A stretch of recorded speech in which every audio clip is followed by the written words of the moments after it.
Affirmative. Rumble Transform.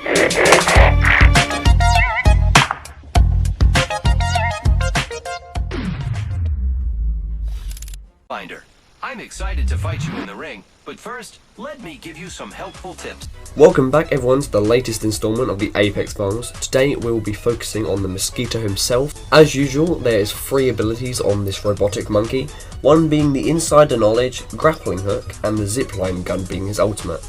Insider Knowledge is basically a way of finding the next ring. Around the map are these beacons that can be scanned only by Pathfinder. They're highlighted on his map and sometimes shown to other teammates so they can mark it for you.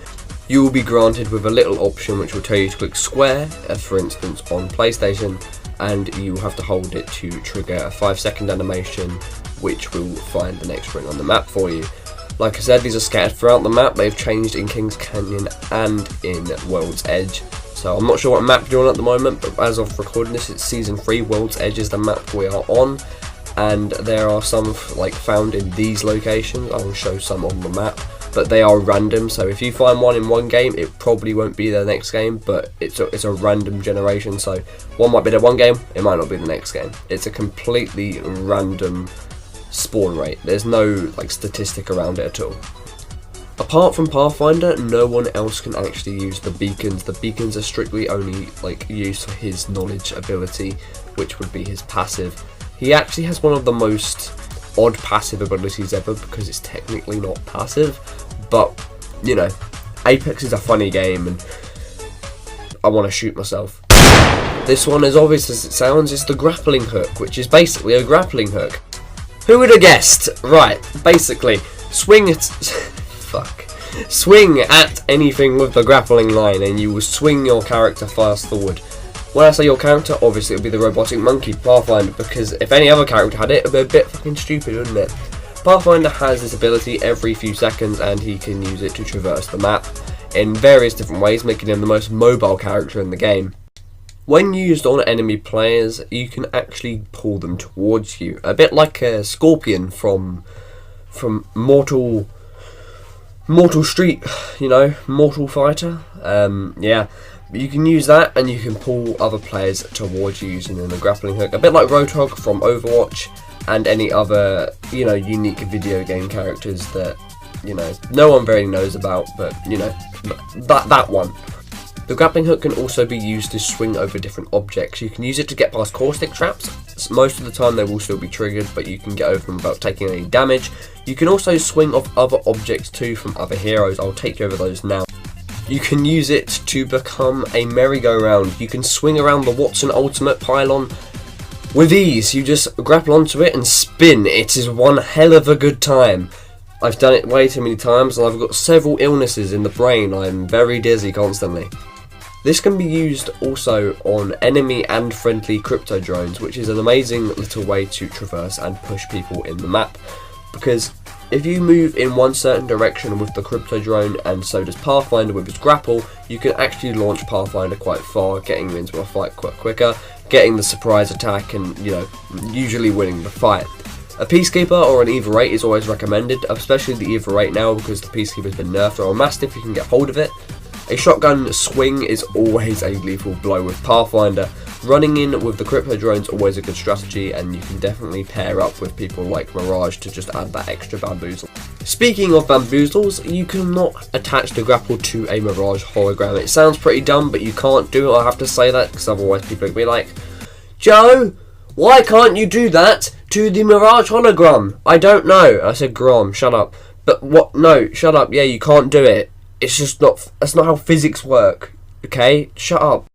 The grappling hook cannot be attached to a Mirage bamboozle, but however it can be grappled onto the Lifeline DOC dock drone, and you can actually just swing with it like a normal object. It's exactly the same case with the Octane bounce pad. We didn't actually get to test it, but we did it off camera and we found out that you just grapple like it's normal floor. It doesn't bounce off or anything, which is kind of disappointing, but it's just, you know, I'm here to educate people, not you know, explain physics. An interesting one is Gibraltar. You can't attach it to the gun shield, so it will just immediately come back to you, so you'll still have the ability, it won't waste the ability.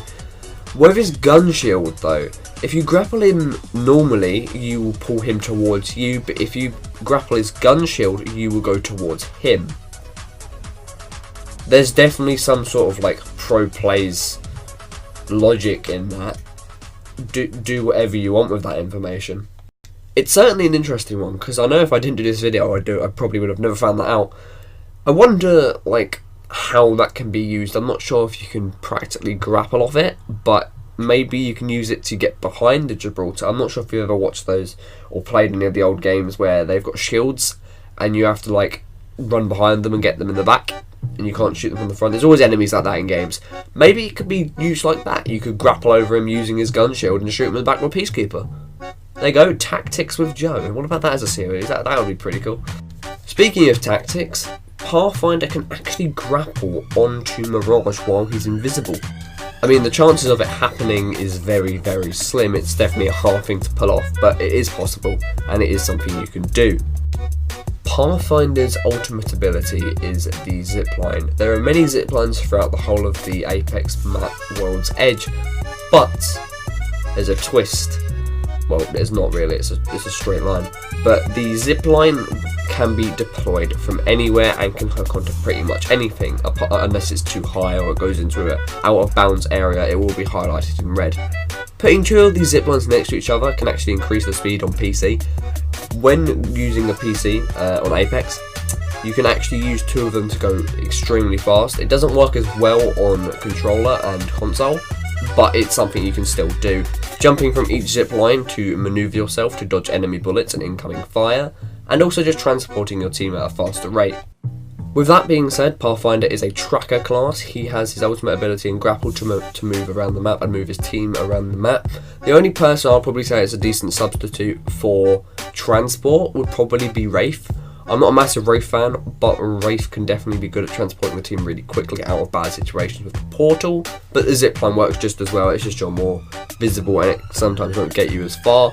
It's similar range when it comes to being able to be placed, but it just is a lot quicker with Pathfinder's zipline and lots more dangerous.